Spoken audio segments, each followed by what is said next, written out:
ये भौजी का ये देव बबुआ तनी पर्दा में रहती तो नीक लगत काहे ऐसन करत है।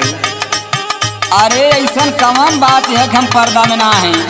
अरे अब समाज के देख के तनी रहल करा। अरे कहाँ हम समाज से बाहर हैं, बतावाओ के।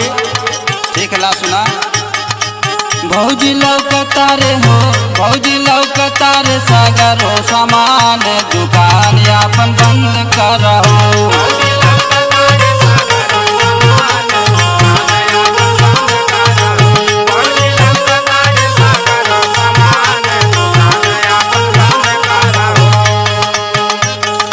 देवर बबुआ सुना।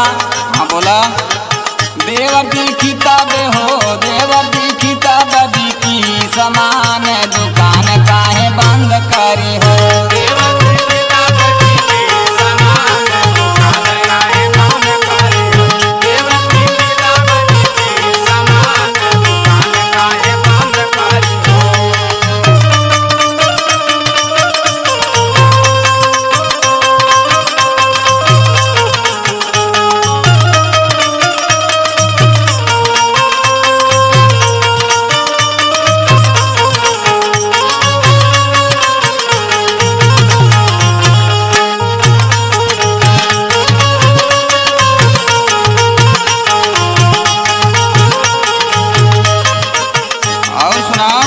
सुनावा।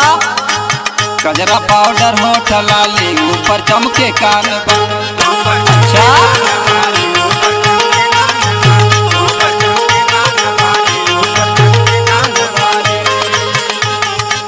गजरा पाउडर होठ लाली ऊपर चमके कान बाल।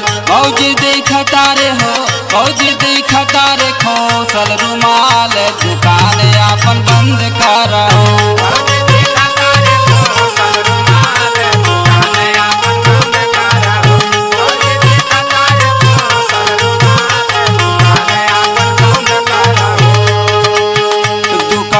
अपन बंद करहो, दुकान अपन बंद करहो।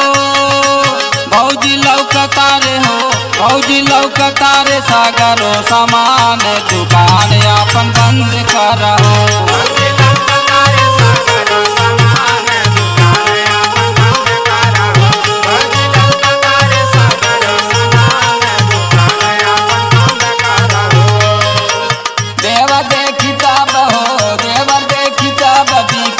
समान दुकान काहे बंद करी हो।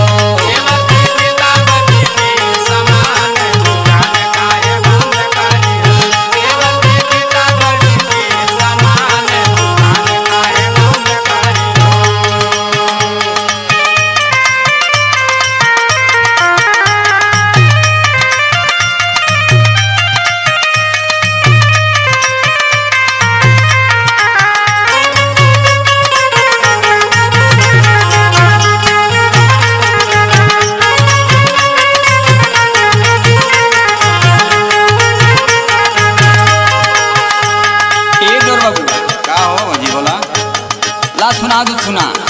हाँ सुनावा।